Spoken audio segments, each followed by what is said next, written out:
A partir de este momento, empezamos a transitar los caminos del INTA. Una vuelta por el INTA, por las radios de SRT Media. Bienvenidos y bienvenidas a Una Vuelta por el INTA, el programa del Instituto Nacional de Tecnología Agropecuaria, aquí en SRT Media. El placer de compartir con ustedes la próxima hora aquí en SRT Media. Buenos días, ¿cómo están? Mariano, Fabri, Sole, ¿cómo están? ¿Cómo va? Muy buen día para ustedes. ¿Cómo andás, Sole, Luca, Mariano, oyentes? ¿Cómo les va? ¿Cómo los trata Julio? Julio bien, me trata bien, la verdad. Un poco de frío, pero lo normal, sí. Tampoco lo normal tanto. En esta época del año, que es invierno. Así es. Así que bien. Domingo 12 de julio, para quienes tenemos hijos con edad escolar, ya arrancaron las vacaciones de invierno con todo lo que ello trae, descanso de ir y llevar, traer, venir, cosas, y también mayor intensidad en casa, ¿no? Porque también estamos más adentro. Yo no tengo todavía hijos en etapa escolar, sí en etapa de guardería, y no cierra la guardería, así que no me estaría tocando todavía. Claro, bueno.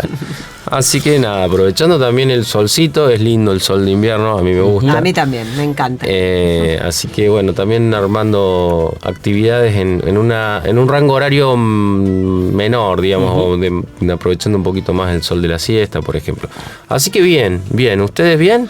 Bien, dijiste niños y quiero aprovechar para mandarle un saludo a mi hijo más grande que cumple 3 años mañana. No me diga que con 3 años escucho Una Vuelta por el No, tampoco puedo mentir tanto. Mi madre me escucha, pero mi hijo no. Claro. Pero cumple años mañana, así que bueno, le mandamos un saludo. Muy bien. Cumple 3 añitos. Canceriano. Ajá. Sí, claro, canceriano. Mucha casa, mucha sensibilidad. Y mañana estaríamos cumpliendo, cumplimos 454 programas al aire. Una vuelta linda. Sí, o sea, contando el programa de hoy. Contando el programa de hoy, hace 13 años que estamos en que sale Una Vuelta por el INTA acá en los SRT. O sea que hoy es el programa 454. Muy bien. Qué buen dato. Bueno. Feliz aniversario para Una Vuelta por el INTA. Así es. ¿Qué trajimos para hoy, Fabri? Tenemos un programa bastante cargadito. Suelos hídricos. INTA avanza en la identificación de humedales en Córdoba. Estos suelos se forman en ambientes donde el agua permanece durante largos periodos, como lagunas, bajos y bañados, donde las condiciones modifican la vegetación y el suelo, dando lugar a humedales. Investigadores de INTA Córdoba, a través de un proyecto nacional de humedales de INTA, evalúan indicadores de campo para delimitar estos ambientes, buscando mejorar su reconocimiento y aportando herramientas para su conservación. Este va a ser el tema central de hoy, que vamos a estar charlando con un especialista de la experimental de Manfredi. Hablando de suelos, este martes 7 de julio se celebró el Día de la Conservación del Suelo. Se hace cada 7 de julio con el objetivo de crear conciencia sobre la importancia de este recurso vital para la producción de alimentos y el equilibrio ambiental. Así que algo de esto también tenemos vinculado a este día, y algo también bastante vinculado a esto es un trabajo de una compañera que habla o estudió cómo los cultivos de cobertura impactan en los suelos, específicamente los suelos que tienen monocultivos de soja. Así que vamos a tener algo referido también a eso que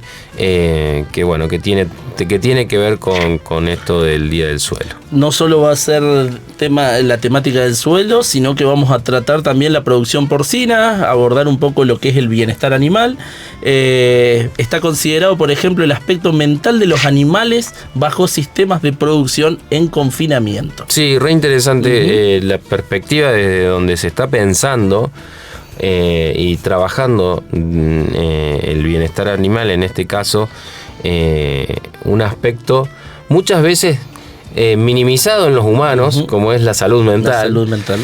Imagínense ustedes cuando se trata de animales, que encima animales bajo confinamiento. Bueno, ¿qué comportamientos son algunos indicadores, por ejemplo, de la salud mental de los animales, que es algo que se está evaluando, midiendo y se está teniendo en cuenta cuando hablamos del trabajo que hace INTA, que por supuesto no es algo que atraviese hoy a la producción per se, pero sí de cómo se están pensando y cómo se está trabajando en términos de buscar que los animales la pasen relativamente bien, ¿no? Que estén cuidados, cuáles son los aspectos, las distintas dimensiones que intervienen en el bienestar. Así que es súper interesante la nota que nos trae Vicky Cagliero, a quien le mandamos un abrazo, productora de este programa, al igual que Lucas Cuevas, ¿sí? Y como siempre hoy nos acompaña Mariano Britos en la puesta en el aire. ¿Algo más? ¿Tenemos alguna otra cosita? Creo que no. Creo que estos serían los temas de hoy. Arranca una vuelta por el INTA. Hoy no tenemos sorteos. A nuestra querida audiencia, sorteos. No dejen de anotarse por la miel y el vino. Claro que sí, por supuesto. Ya estamos en tratativas para conseguir más miel, más vino. Así que se pueden comunicar. Pero por supuesto, que se comuniquen con nosotros, que nos manden mensajes también, que los vamos a leer de todas formas. Al Facebook, recuerden que nos encuentran como Una Vuelta por el INTA, o pueden escribirnos al WhatsApp, que es el 3572-528693, y nos dejan su mensaje ahí. Y de paso también se van anotando, ¿no? Para la miel o el vino, porque en el transcurso del mes, sin duda, seguramente vamos a tener. Así que bueno, WhatsApp 3572-528693, o en Facebook nos escriben por ahí también y nos encuentran como Una Vuelta por el INTA. No solo es receso invernal, sino receso de premios. Así que vamos a tratar de conseguir. Bueno, así arranca este programa número 454 de Una Vuelta por el INTA, que está cumpliendo hoy 13 años al aire aquí en los SRT. Arrancamos con música este programa del día de hoy. Una Vuelta por el INTA, ciencia y tecnología en el aire. Por el dúplex radial y universitario de SRT Media. En la apertura contábamos que el martes 7 de julio se celebró el Día de la Conservación de Suelo. La fecha fue instituida en 1963 en honor al investigador estadounidense Hugh Bennett, considerado el padre de la conservación de los suelos. Su objetivo es crear un poco de conciencia sobre la importancia de este recurso vital para la producción de alimentos y el equilibrio ambiental. El suelo es un recurso no renovable y la base de los ecosistemas, ya que produce el 95% de los alimentos que consumimos y alberga más del 25% de la biodiversidad del planeta. En la Argentina, cerca del 75% del territorio sufre procesos erosivos y de degradación causados por la deforestación, el mal uso de la maquinaria y prácticas agrícolas desequilibradas. Para comentar un poco de esto, poner en relieve el tema y la fecha, vamos a tener el testimonio de Manuel Vicondo, que es un especialista en suelos de la Experimental de Manfredi. Lo escuchamos. El 7 de julio se conmemora el Día Internacional de la Conservación del Suelo. Se eligió este día en honor a Hugh Bennett, quien fuera pionero en los conceptos modernos de conservación de este recurso. Hay que tener en cuenta que cada centímetro de suelo se demora de cientos a miles de años en formarse, por lo que no es un recurso natural renovable a escala humana. De ahí la importancia de conservarlo para que cumpla todas las funciones importantes que tiene en el ambiente y también en particular para nosotros en la producción agropecuaria. El suelo es un proveedor de alimentos, es un proveedor de fibras para vestirnos y de forraje para nuestros animales. Además funciona como un filtro que purifica y regula el ciclo del agua y es un reservorio de carbono que también participa en el ciclado de los nutrientes que son importantes para la agricultura y para toda la vida del ecosistema. Es por eso que en este día y durante todo el mes de julio, el INTA, junto a muchos socios estratégicos, asociaciones de productores locales, el Ministerio de Bioagroindustria, realiza diferentes capacitaciones y ciclos de concientización sobre el cuidado del suelo. Así escuchábamos a Manuel Vicondo contando un poco sobre la conmemoración de este día. Y como bien decía, durante este mes, el mes de julio que se le suele decir el mes de la conservación del suelo, ha habido, mismo el 6 de julio se realizó el Labulaye, organizado por el Ministerio, y entre esos que participó también investigadores del INTA, actividades, y durante todo el mes se van a realizar actividades. Tengo algunas, si quieren, A ver. las voy nombrando. Para ir anotando: indicadores de calidad de suelo, qué medir y cómo interpretarlos, el viernes 31 de julio. Y un poquito más acá, este jueves, compartir experiencias profesionales y avances científico-técnicos relacionados al suelo. Todo organizado desde INTA y algunas instituciones para poner en relieve esta temática. Bueno, de lo que tiene que ver con la conservación de suelos y su importancia, nos vamos a una columna que nos trajo Virginia Cagliero respecto a el bienestar animal. Estuvo conversando con Mariano Latanzi, que esto nos contaba. Exactamente, el INTA siempre trata de abordar estas temáticas que por ahí los privados no abordan o en forma lateral, y estas cuestiones de sostenibilidad y de que la producción sea sostenible a largo plazo, además de otras cuestiones productivas. Y eso lo vimos desde hace algunos años. El tema de bienestar animal era un tema que tiene cada vez más impacto, lo sabemos que ocurre en otros países desde hace muchos años y está llegando a Argentina un poco más lento, pero es un tema que está cobrando cada vez más relevancia, sobre todo en los cuestionamientos sociales que comienzan a aparecer en la forma de producir carne o proteína de origen animal. En este sentido, nosotros empezamos a trabajar en esta temática, nos asociamos con otros investigadores del CONICET, de la Universidad de Córdoba, de la Universidad de Buenos Aires, y comenzamos a contactarnos con productores, empezamos a hacer algunas investigaciones en granjas, y surgió una relación con el Grupo Porcino Centro. Es una asociación que reúne unas 30 granjas, unas 27.000 madres, principalmente en la provincia de Córdoba, pero también hay algunas granjas de otras provincias.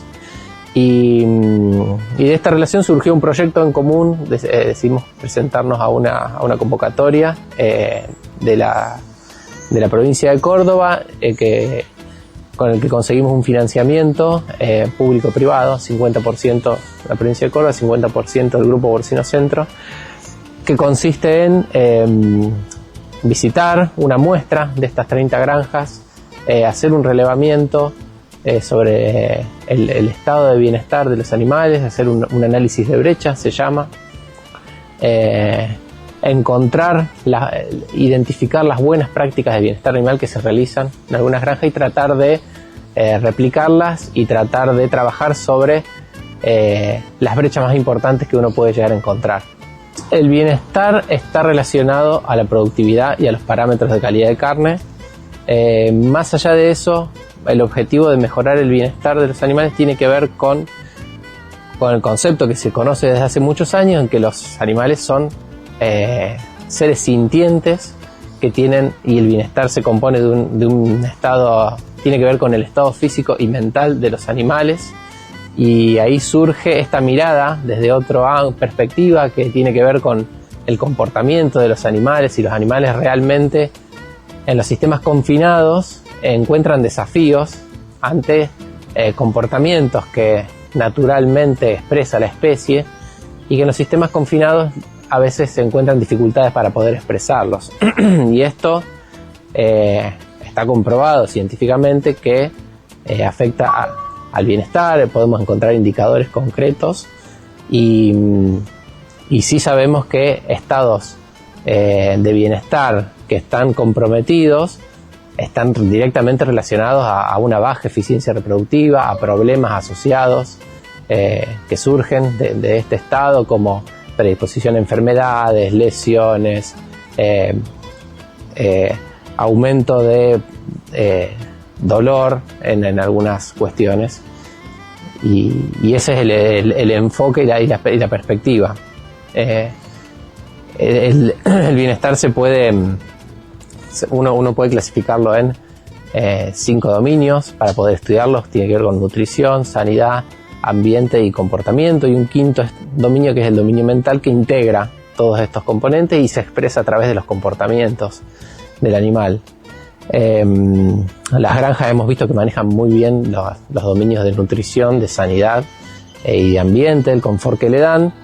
Sí notamos que hay algunas cuestiones de comportamientos que normalmente era algo que no se prestaba tanta atención, pero un poco este proyecto nos está llevando a enfocar en ese aspecto, y ese aspecto nos puede dar mucha información sobre cómo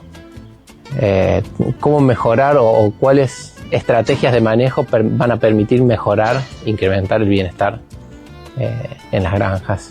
Así lo escuchábamos a Mariano Lattanzi desarrollando un poco este camino en donde, bueno, a través de un proyecto con el Grupo Porcino Centro, financiado de manera mixta con el sector público y privado, se está haciendo este relevamiento de estado de bienestar y esta suerte de análisis de brecha, en donde decía Mariano, ¿no? Los animales son seres sintientes, las granjas por ahí tienen muy desarrollado el aspecto nutricional, el aspecto de la sanidad, pero por ahí identificaba o dejaba entrever que algunos comportamientos de los animales dan indicios de o son indicadores, sirven para también conocer un poco el estado mental que hacen también a la productividad y hacen al bienestar en sí mismo de los animales. Así que es súper interesante porque también implica, ¿no? Desde dónde y quiénes se encargan de estas cosas, ¿no? Porque el sector privado la está traccionando, pero también el aporte de un instituto como INTA que puede poner y puede pensar también esto en términos más de política pública, en términos más de incorporación de otras discusiones a lo que tiene que ver con un sector que ha crecido muchísimo sí, en nuestro país, como es el sector porcino. Así que muy interesante el testimonio de Mariano Lattanzi. Bueno, arrancamos con unas destacadas, ¿sí? De lo que tiene que ver con algunas de las noticias agropecuarias destacadas de la semana. Y la primera dice que el gobierno busca consensos para una nueva ley de semillas. Volvió el gobierno a reunir a productores, semilleros y entidades rurales para avanzar en una reforma de la ley de semillas. El objetivo es lograr un proyecto con amplio consenso antes de enviarlo al Congreso. El debate gira sobre la propiedad intelectual y el uso propio de la semilla. Este es un tema que sobre el que nos debemos algún programa. Dale. El agro y el INTA ya se preparan para un posible regreso del Niño. Especialistas de INTA y del sector agrícola comenzaron a planificar la próxima campaña ante los pronósticos que anticipan la llegada del fenómeno del Niño. Esperan un escenario con mayores lluvias en buena parte del país. Por eso ya trabajan en recomendaciones para aprovechar las oportunidades y reducir riesgos productivos. Por otro lado, Córdoba lanzó la Escuela del Suelo. La provincia ha presentado la Escuela del Suelo, un nuevo espacio de capacitación destinado a productores, técnicos y estudiantes. Esta iniciativa busca promover buenas prácticas de manejo y conservación de suelos, y las actividades son gratuitas y van a combinar formación técnica con experiencias a campo. Muy bien, ¿tenemos algunos saluditos, Sole? Tenemos mensajes de los oyentes. Buen día, dice desde Pilar, provincia de Córdoba, y negándonos salir de la cama con mi esposo. Les deseamos, claro, por el frío, por supuesto, sí, claro. Les deseamos un hermoso domingo. Queremos participar por la miel. Deja sus datos Nélida y Jorge. Bueno, las vamos anotando de todos modos para un futuro cuando tengamos ahora ya pronto miel. Buen día, buen programa. Quiero participar por la miel. Soy Silvia. Hola, buen día. Los escucho desde Salsipulli. puedes me anoto por la miel o el vinito. La picada y empanada también, claro, todo. Que venga todo. Tenemos que tramitarlo. Pero por supuesto, Pack mundial. me gustan los temas que tratan, dice gracias José Luis. Así que bueno, son algunos de los saludos de los oyentes. Recuerden 3572-528693 o por Facebook, que nos encuentran como Una Vuelta por el INTA. Escuchamos un poco de música y nos metemos en lo que tiene que ver con el tema central del día de hoy. Gira una vuelta por el INTA. Conversaciones entre el campo y la ciudad. Ciencia y tecnología desde los territorios. Por el dúplex radial y universitario de SRT Media. Volvemos en Una Vuelta por el INTA. En la apertura contábamos que íbamos a hablar un poco sobre suelos hídricos. INTA avanza en la identificación de humedales en Córdoba y investigadores de INTA Córdoba a través del Programa Nacional de Humedales de INTA buscan evaluar indicadores a campo para delimitar estos ambientes, buscando mejorar su reconocimiento y aportando herramientas para su conservación y manejo. Para esto vamos a entrevistar en Una Vuelta por el INTA a Lautaro Faule, que es ingeniero agrónomo y especialista en gestión de cuencas hidrográficas de INTA Manfredi. ¿Cómo andás, Lautaro? Hola Fabri, buen día, ¿cómo estás? Todo bien, acá estamos con Lucas y con Sole, así que bueno, nos interesaba un poco la temática y si querés nos vamos metiendo en tema como para ir hablando. ¿Qué son los suelos hídricos, los humedales? Contanos un poco. Bueno, acá tenemos que diferenciar primero los dos conceptos, ¿sí? Si bien los humedales son ambientes que algunos los conocemos por nombre, llevó mucho tiempo poder hacer una definición concreta. Ha habido mucho debate sobre qué es un humedal. Y en el año 2016, el COFEMA, que es el Consejo Federal del Medio Ambiente, en una jornada que reunió a varios especialistas, en una resolución sacaron una definición de lo que sería humedales para la República Argentina, ¿sí? Y esos serían ambientes donde se presentan características específicas diferentes a otro tipo de ecosistemas. Esas características son principalmente que son ambientes donde la saturación con agua, la permanencia del agua, ¿sí?, que cubre completamente la superficie, permanece gran parte o la mayor parte del año. Segundo, la presencia de una vegetación hidrófila o vegetación adaptada a estas condiciones de exceso hídrico. Y tercero, la presencia de suelos hídricos, ¿sí?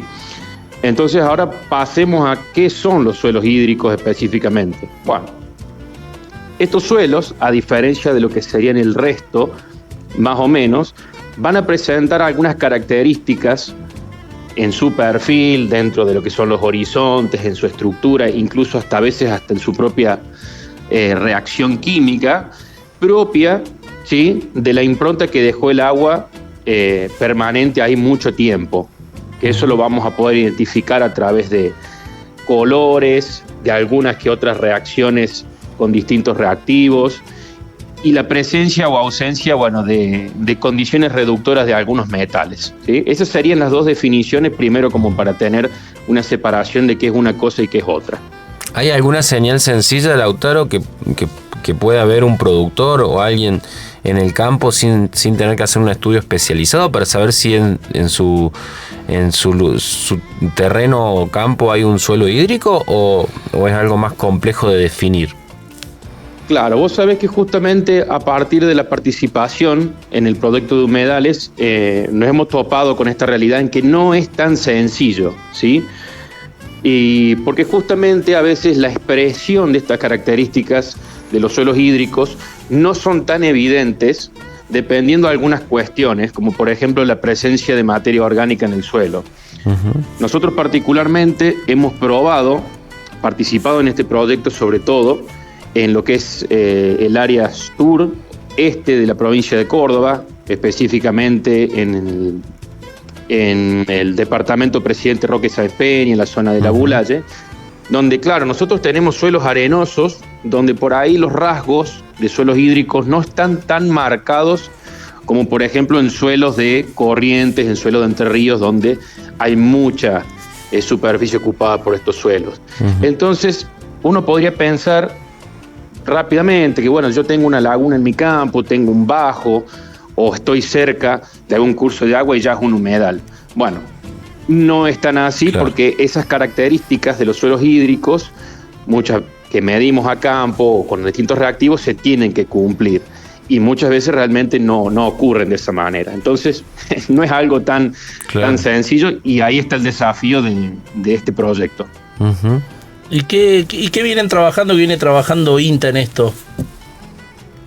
Mira, el proyecto de humedales, que es el I-131, que coordina Fabiana Navarro, del Instituto de Investigación de Recursos Naturales, que tiene sede en el INTA Castelar, ya más o menos lleva unos 4 años con más o menos empezó en el año 2023, y se han trabajado en distintas áreas. Lo primero que se hizo a partir de este proyecto fue hacer un mapa de potenciales humedales en las cuales se trabajaron con distintas imágenes satelitales y con distintos índices, ¿sí?, de procesamiento de estas imágenes. El más común es el que se conoce como índice normalizado de agua, en el cual se permite detectar las zonas donde justamente a través del procesamiento de bandas y de las distintas imágenes, cuáles son las áreas que tienen agua en superficie. Y según la frecuencia de años o de fechas de las imágenes satelitales en las cuales se vieron que el mismo punto tenía agua, bueno, se determinó un mapa potencial de toda la Argentina con estos posibles humedales o zonas donde el anegamiento es frecuente y muy periódico durante el año, ¿sí? Eso fue una primera etapa en la que también los integrantes del proyecto nos capacitamos en herramientas como Google Earth Engine, y posteriormente teníamos que hacer la prueba justamente de los distintos indicadores para identificar suelos hídricos. Estos indicadores los podemos diferenciar en 3 tipos. Uno es una guía desarrollada por el USDA, ¿sí?, el Departamento de Agricultura de Estados Unidos, que así como nosotros tenemos nuestra guía de caracterización de suelos en las calicatas, como cuando hacemos el reconocimiento para las cartas de suelo, bueno, esta es una guía específica para reconocer estos tipos de suelo. Después tenemos otra prueba, que es una prueba con alfa-alfa-dipiridil, es un reactivo, ¿sí?, que ante condiciones de suelos hídricos, ¿sí?, se aplica sobre el suelo y tiñe la pared del perfil en color rojo, si la reacción es positiva. Y después otra prueba, que es la de enterrar unos tubos de PVC con pintura de hierro durante al menos 21 días, y según cuánto de esa pintura sea removida por las condiciones reductoras del suelo, se determina si es suelo hídrico o no. Entonces, las 2 grandes partes que hemos desarrollado en ese proyecto, o que INTA ha desarrollado en ese proyecto, ha sido la capacitación en GIS, digamos, y en imágenes satelitales, y en el reconocimiento de suelos hídricos a campo.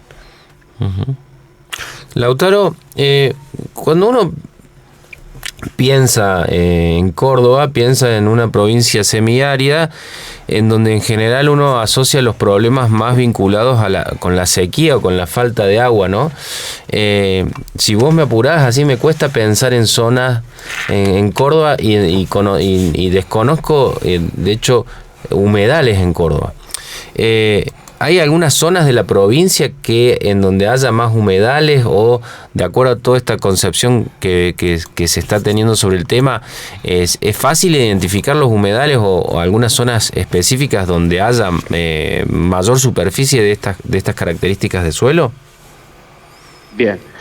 Mira, Lucas, si bien el número fino no lo tenemos, nosotros lo que hemos hecho a partir del mapa de humedales que se elaboró desde este proyecto, y cruzando la información con las cartas de suelo que tenemos en la provincia, más o menos estaríamos estimando que de las 16,5 millones de hectáreas que tenemos en la provincia de Córdoba, 1 millón de hectáreas podrían llegar a ser potenciales humedales.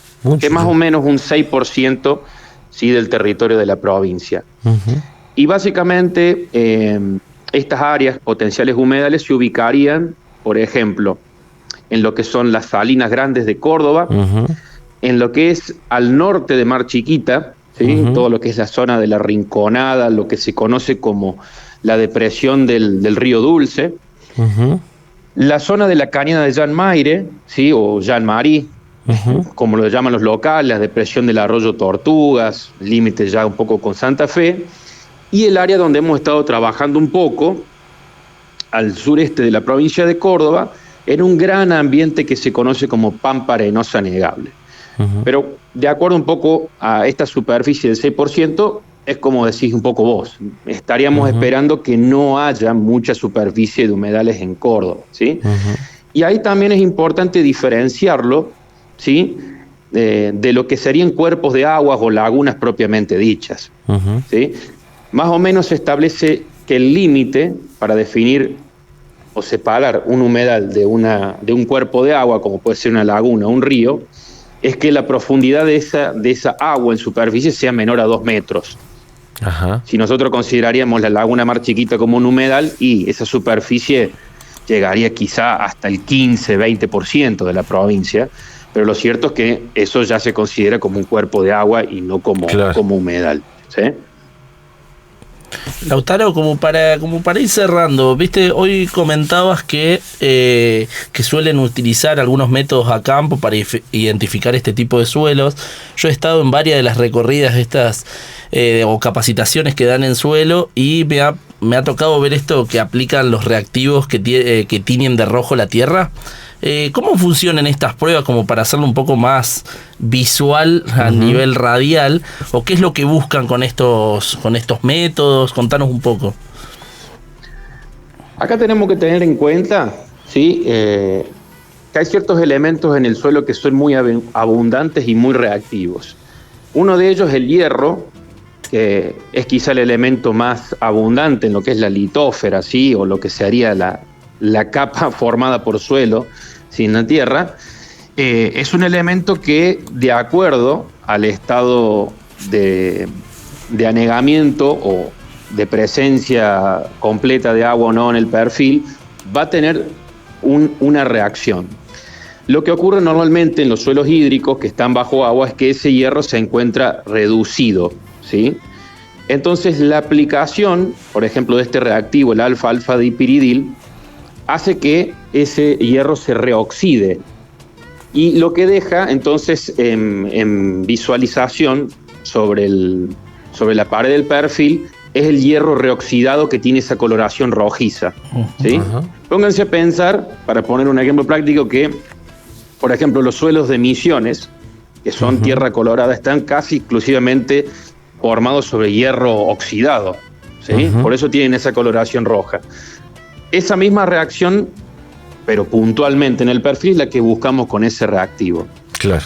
Y la otra prueba, que es por ejemplo la de los tubos, también sigue un poco la misma lógica. La pintura de esos tubos que están enterrados en estos suelos donde se quieren probar que sean hídricos, es una pintura hecha a base de óxidos de hierro, ¿sí? Minerales como guetita, ferridrita, que al dejarlos enterrados en un ambiente reductor, que se le conoce, un ambiente de suelo que está completamente anegado, es normal que las bacterias vayan a consumir ese oxígeno del hierro oxidado, y entonces comen la pintura. Mientras más superficie de ese tubo con la pintura se borre, digamos, o se consuma a través de las bacterias, bueno, más o menos se considera que más de un 30% ya es un suelo hídrico, ¿sí?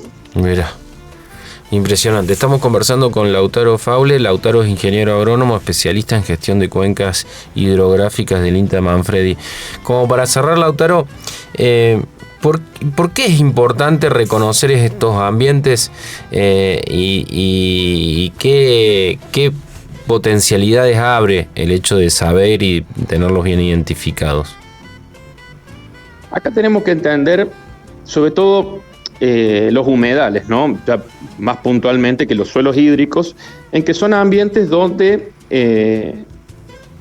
hay una hidrología especial y que muchas veces estos ambientes son reguladores de ciclos o son reservorios de grandes lagunas o cuencas, como por ejemplo en el sureste la cuenca de la Picasa, ¿sí? La cuenca de la Picasa es una laguna que está en la provincia de Santa Fe, pero cuya cuenca, ¿sí?, abarca tanto la provincia de Córdoba como de Buenos Aires, aparte de Santa Fe. Entonces muchas veces estos humedales, que a veces no se reconocen, no se definen como tal, sí son intervenidos, tanto a través de obras de canalización como también a través de algunas actividades productivas como la ganadería. Claro. Y muchas veces la remoción de la vegetación de los mismos, ¿sí?, y la alteración de su hidrología puede tener grandes impactos sobre la dinámica de las cuencas, ¿sí?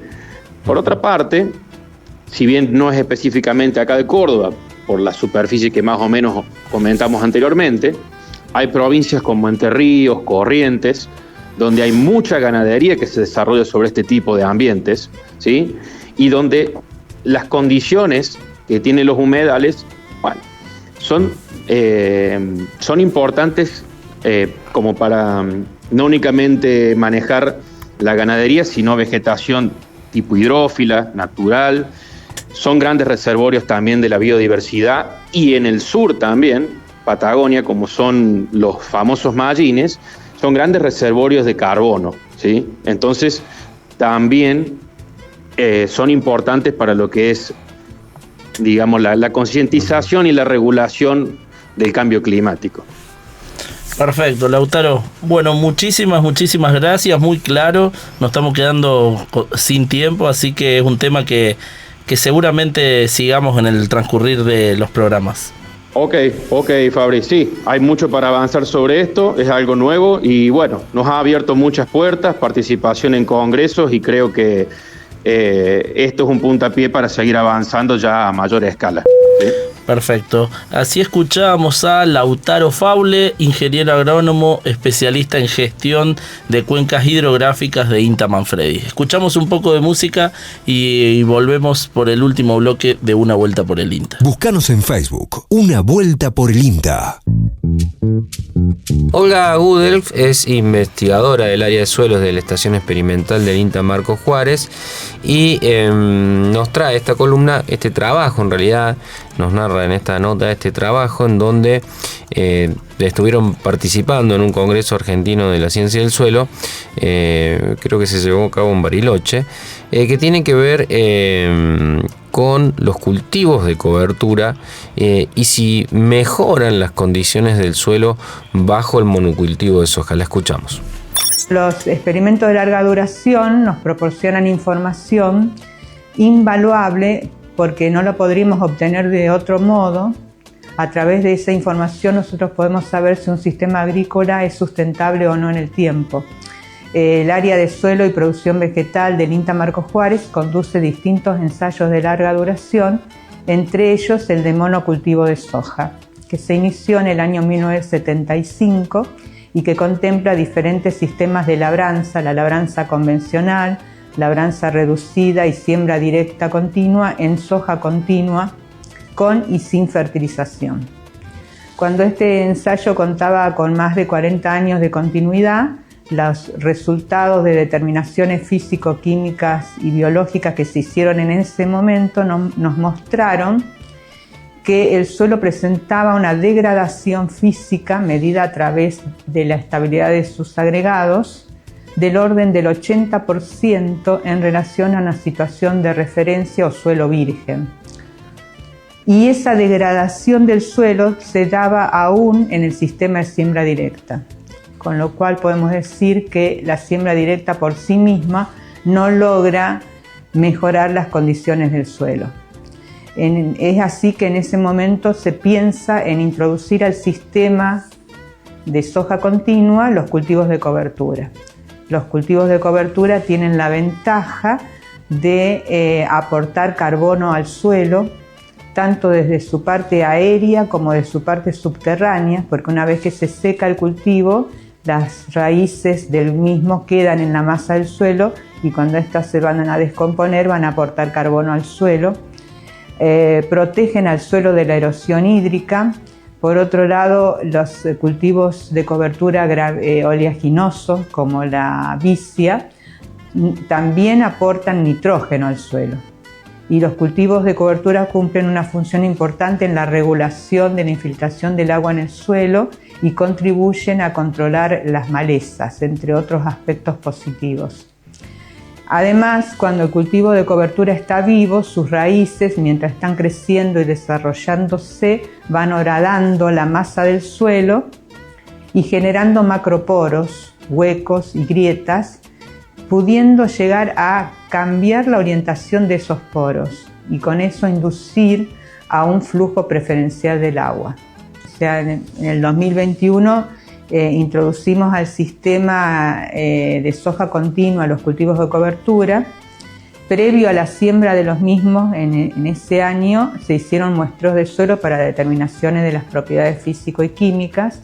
Se midió materia orgánica total, pH, conductividad eléctrica, estabilidad de agregados por 2 metodologías e infiltración a través de infiltrómetro de anillos simples. Y los resultados de esas mediciones nos mostraron que 4 años de continuidad de cultivo de cobertura mejoraron algunas condiciones del suelo, como la infiltración del agua y la cantidad de materia orgánica total en el suelo para 0,10 centímetros, pero no fueron suficientes para mejorar otras variables como es la estabilidad de agregados. Para esta propiedad se requerirían más años de continuidad de cultivos de cobertura para lograr una mejora. De hecho, otro ensayo nos proporcionó la información que se podían apreciar mejoras en estabilidad de agregado luego de 6º año de continuidad de cultivos de cobertura. Pero bueno, las mejoras fueron muy significativas.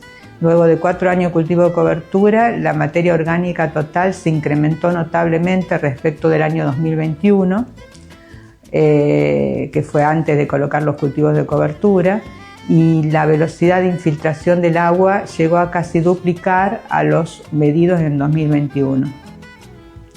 Con lo cual podemos decir que este estudio nos muestra la importancia de la diversificación de estos sistemas de soja continua con cultivos de cobertura, con la finalidad de mejorar sus funciones y procesos del suelo, que son claves para el sostenimiento del recurso en el largo plazo. Así pasaba Olga Gudel, investigadora del área de suelos de la Experimental de Marcos Juárez, en esta nota realizada por nuestra compañera Vicky Cagliero. Bien, se nos está yendo el programa. Tenemos rapidito unas destacadas, otra parte de las destacadas. Si quieren arranco yo.